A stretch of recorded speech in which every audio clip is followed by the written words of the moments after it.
Vamos a conversar con el abogado constitucionalista Jorge Jáuregui Mendieta. Lo convocamos para hablar del tema que estábamos discutiendo ayer con el doctor Aguilar, este proyecto de ley para el despacho remoto desde el extranjero de nuestra presidenta, pero hay un tema, por supuesto, que tenemos en primera instancia que tratar con él, porque quisiéramos su apreciación. Doctor Jáuregui, la protesta es un delito como supuestamente se ha expresado una resolución del Poder Judicial. Bueno, en principio habría que señalar que no tengo un conocimiento en detalle de la decisión del Poder Judicial.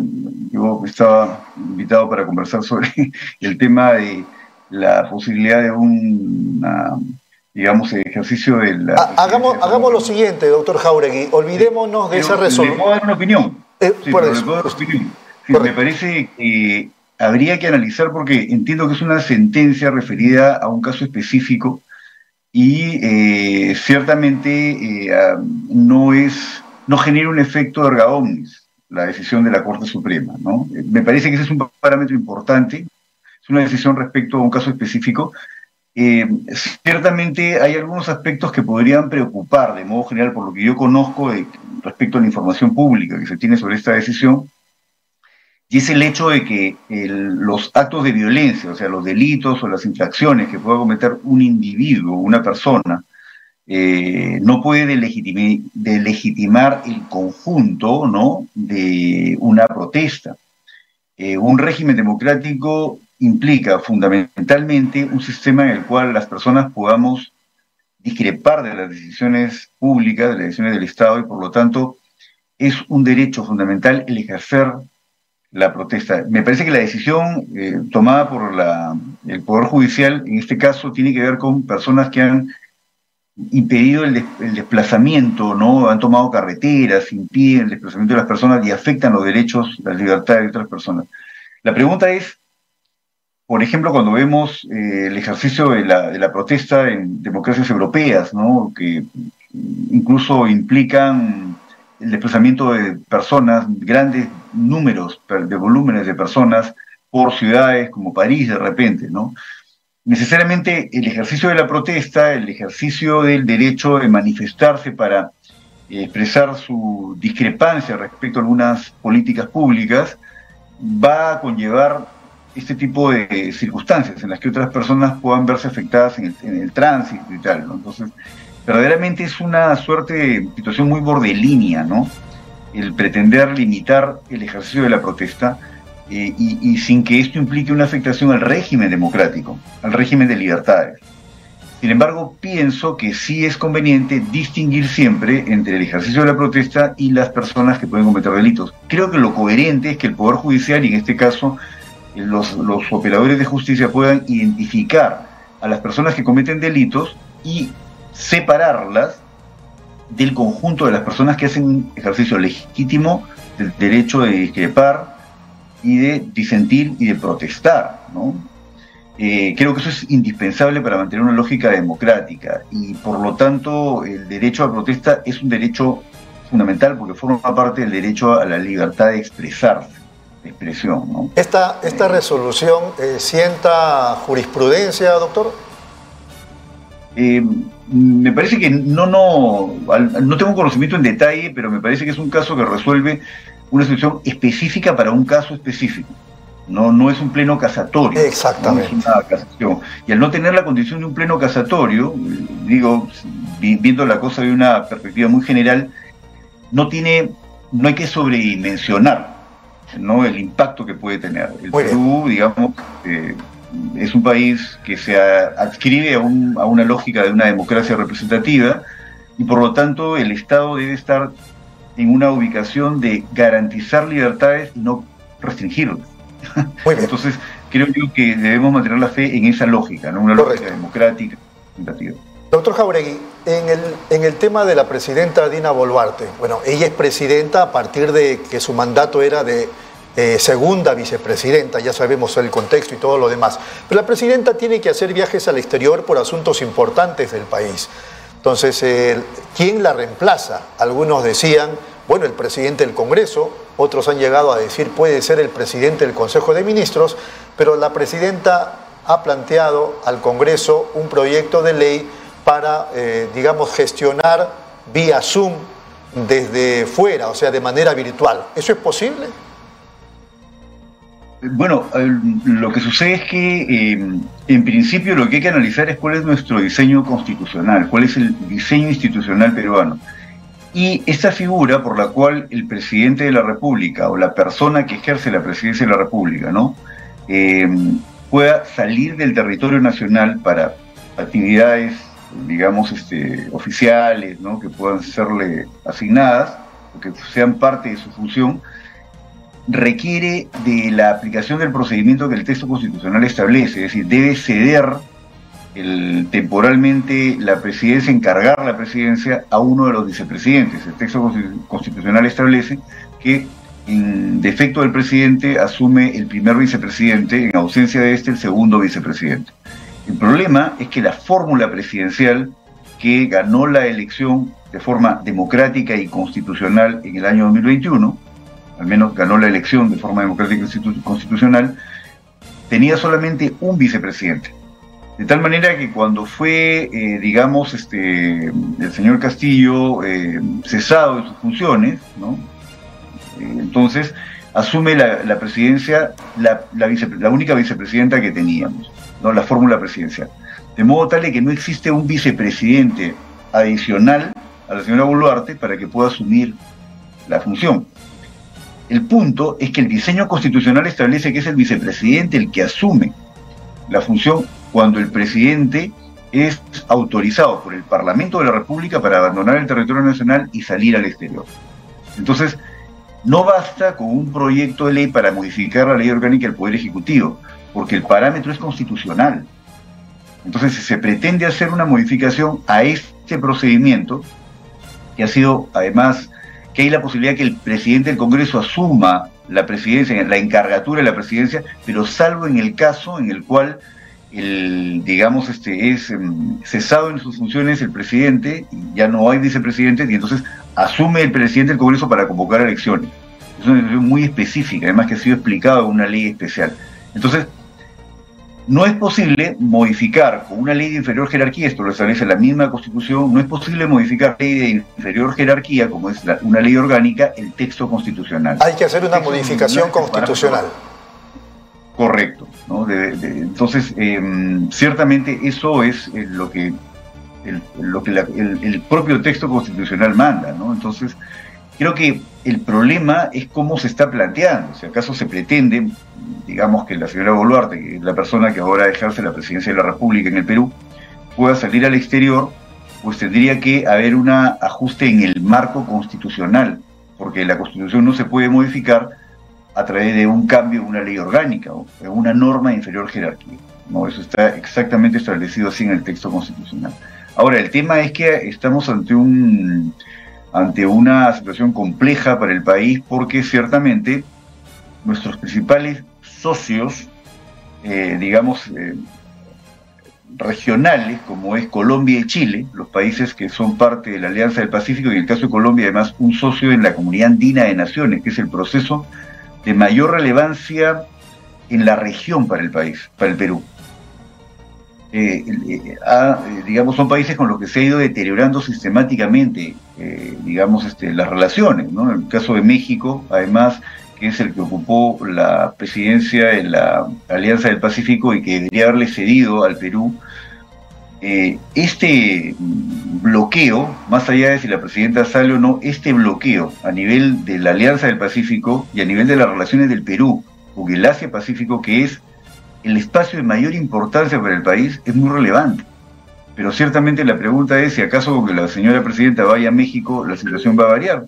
A mi juicio no, porque aun cuando el señor Castillo incurrió en una absoluta indignidad para continuar en el cargo, cuando hizo el anuncio de un intento de disolución del Parlamento, lo cierto es que el procedimiento para cesarlo en el cargo no fue exactamente el que el marco constitucional establece, que es el de una acusación constitucional para que sea destituido por haber intentado, o suspendido en todo caso, por haber intentado disolver el Parlamento de una forma inconstitucional, o sea, dar un golpe de Estado. Vamos con la pregunta de José. Esto genera pues una situación complicada con países de la región como Colombia, que si bien es cierto que la señora Boluarte es la vicepresidenta de la fórmula, pero el procedimiento con el que se asume el cargo tiene esta complicación. Correcto. Genera un problema internacional. Vamos con la pregunta ahora del doctor José Antonio Aguilar. ¿Qué tal, doctor Jáuregui? Sí, efectivamente, creo que una ley no supera el tema constitucional de hacer una reforma, pero todo este problema nace por este bendito Jurado Nacional de Elecciones que, a sabiendas de estos problemas que se pueden presentar, inscribe una lista incompleta y hoy día vemos las consecuencias. La verdad que constitucionalmente la cosa está marcada. No hay un vicepresidente, asumiría por encargatura el presidente del Congreso, una cosa que no está tipificada, pero es la salida más próxima. En este contexto, ¿es necesario, doctor Jáuregui, que la presidenta tenga que salir a viajar o salir a algunos eventos? Se aproxima el tema de la ONU, de la Asamblea Mundial de las Naciones Unidas. ¿Es prioritario la presencia de la presidenta? Recordemos que a veces sus intervenciones en representación de Pedro Castillo no han sido muy felices en el extranjero. Recordemos el discurso de Davos y varios discursos más. En consecuencia, ¿usted cree que en ese contexto podría reemplazarlo el primer ministro en estos viajes internacionales? Sí, yo quisiera señalar algo previamente respecto a lo que usted señalaba, y es la intervención del Jurado Nacional de Elecciones, en este caso un jurado electoral especial, inscribiendo la fórmula del entonces candidato señor Castillo y la señora Boluarte, que originalmente estaba compuesta por 3 personas, pero una tenía una sentencia y fue excluida. Esa decisión se ajusta a derecho, porque lo que establece la norma es que cuando se excluye la candidatura de la persona que ocupa la presidencia, en la fórmula presidencial, entonces no se puede escribir la fórmula íntegramente. Pero si se cuestiona a alguno de los miembros vicepresidentes, que son vicepresidentes de la fórmula, se excluye a ese candidato, pero se mantiene la fórmula. No, justamente decía eso. No es que el jurado haya cometido una cosa antijurídica. Lo que digo son las consecuencias de escribir una lista incompleta. Debería de cambiarse la norma y decirle, si tachan a un candidato de la lista presidencial, pues la lista no va por completo. Claro. Debería, sí, ¿no? Eso en el caso de subsanar, porque mire lo que estamos pasando con este caso palpable que es Dina Boluarte, ¿no? Ahora, yo creo que es importante señalar un poco para la perspectiva general de las personas que nos escuchan, ¿no? Y que la forma como entienden, por ejemplo, las misiones de observación electoral que han venido por parte de la comunidad internacional, ¿no? La Unión Europea, la Organización de los Estados Americanos, entre otras, es que el desempeño tanto del Jurado Nacional de Elecciones como de la Oficina Nacional de Procesos Electorales, transversalmente en estos 20 años, entre el 2001 y el 2021, ha sido un desempeño ajustado exactamente al marco constitucional y legal, y las deficiencias que puede tener la candidatura individual de una persona cuando se trata de candidaturas colectivas, ¿no? Como es listas o incluso una fórmula presidencial, no debe afectar al derecho de otras personas, se preserva, ¿no? Entonces ahí hay una, posición que ya ha sentado el Jurado Nacional de Elecciones. Doctor, vuelvo a repetir, no es culpa del jurado, o sea, trato de decir, no es culpa del jurado, sino que es justamente, debería de cambiarse la norma por estos problemas palpables, sustanciales que está viviendo el país. Usted, de ser muy legalista, de decir de que todos los peruanos tienen derecho a elegir y a ser elegidos, y le tachan a un candidato, la lista sigue, mire los problemas que nos suscitan a todos los peruanos. O sea, por el derecho de uno estamos pagando todos. A eso quiero ir, que se reforme la norma y que diga, oiga, si no está completa, hay una tacha. Por eso se le llama, creo yo, el espíritu de la norma es fórmula presidencial. no es candidatura individual, fórmula presidencial. Tienen que elegir bien. Si uno de esos miembros falece de esa condición para llegar a esa fórmula, pues se cae todo. Claro, eso es una opinión absolutamente, digamos, que puede ser sujeta de análisis y tal, ¿no? Igual toda opinión siempre es respetable, ¿no? Pero el tema es que yo creo la situación a la que llegamos al país, en el que tuvimos que escoger entre dos candidaturas que eran... entre el cáncer y el SIDA, doctor, entre el cáncer y el SIDA. Claro, objeto de cuestionamiento, ¿no? Tiene que ver con un proceso de decaimiento de un marco institucional que empieza a producirse desde 2016. Es decir, el Perú tenía una democracia electoral muy eficiente y que iba generando espacios para hacer algunos cambios institucionales que podían ir consolidando sistemáticamente el régimen democrático representativo. Pero del 2016 en adelante se produce una situación muy particular que tiene que ver con lo que estamos hablando hoy, un proyecto de ley en el que posiblemente se apruebe este tipo de cambios en la ley orgánica del Poder Ejecutivo, pero que va a tener un impacto en lo que establece el marco constitucional. Si se tienen los votos se va a poder hacer, indistintamente que sea constitucional o no. Y esto creo que es una tendencia de un parlamento cuyos actores más importantes desde el punto de vista de los números actúan sin ningún contrapeso. Y eso es peligroso, ¿no? Entonces, de 2016 en adelante hemos visto visto un bloqueo político que lamentablemente está decantando cada vez más cerca de tendencias autoritarias, ¿no? Tendencias, ¿cómo decirlo?, que se alejan más de los parámetros democráticos y por lo tanto de la legitimidad. No nos olvidemos que la legitimidad es de carácter axiológica, es decir, la legitimidad tiene que ver con el apego a los principios democráticos, a los principios de las libertades democráticas. Muy bien, doctor Jáuregui. Lo procedimental tiene que ver más bien con lo legal, ¿no? Entonces acá se trata de mantener una legitimidad, es decir, un apego a principios democráticos, que es lo que lamentablemente está un poco en cuestión ahora, ¿no? Correcto. Última pregunta, doctor Jáuregui, antes de concluir la entrevista. Entonces, vamos a suponer que el gobierno retira ese proyecto que no tiene ningún sustento y más bien presenta una modificación constitucional y el Congreso actúa diligentemente. Pero en esa modificatoria de la Constitución, ¿cuál sería el mejor camino desde su impresión, desde su experiencia, de repente que asuma el presidente del Congreso o que asuma el presidente del Consejo de Ministros?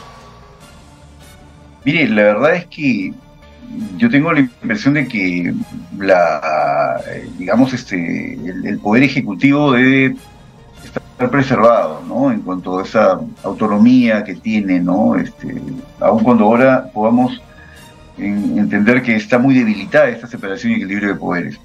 Pero yo lo que veo es que hoy, en este momento, la situación particular del país es muy grave. Tenemos un problema sanitario de una envergadura notable, ¿no? El problema del dengue es un problema muy serio y parece que, claro, como los problemas de dengue no afectan a los distritos de la Lima tradicional, parece que no existiría este problema. Hay problemas de emergencia alimentaria, digamos, de cambio climático. Es evidente que tendremos un fenómeno del niño oceánico a partir de agosto, ¿no? El cambio climático ya está generando, problemas sustantivos para el país, de modo tal que la presidenta salga del país, sobre todo en una situación tan álgida como la que el país vive. El país acaba de vivir hace unos meses una situación que ha sido calificada por la Comisión Interamericana de los Derechos Humanos como con una posibilidad muy clara de que se hayan producido vulneraciones a los derechos humanos que impliquen masacres, que impliquen ejecuciones forzadas, ¿no? Extrajudiciales. ¿Considera usted que estos no son los momentos para que la presidenta salga del país?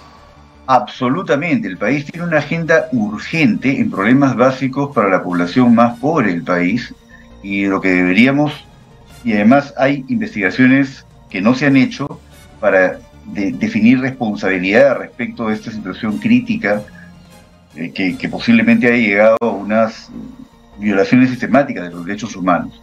Consecuentemente, yo creo que el último tema en importancia, ¿no?, es que la presidenta pueda salir. Hay problemas urgentes de gobernabilidad, de legitimidad. Hay un problema muy grave digamos, de carácter democrático, ¿no? Y creo que entonces, más allá de construir clínicas para el Parlamento, o de repente, no sé, de debatir estos temas, hay muchos temas que sí son prioritarios, muchos problemas públicos que deberían ser atendidos, y yo creo que esa perspectiva también es bueno tenerla. Muy bien. Doctor Jáuregui, ha sido muy amable. Muchas gracias. Un abrazo. No, muchas gracias a usted por la gentileza. De ocurrencia. Ha sido el doctor Jorge Jáuregui, abogado constitucionalista.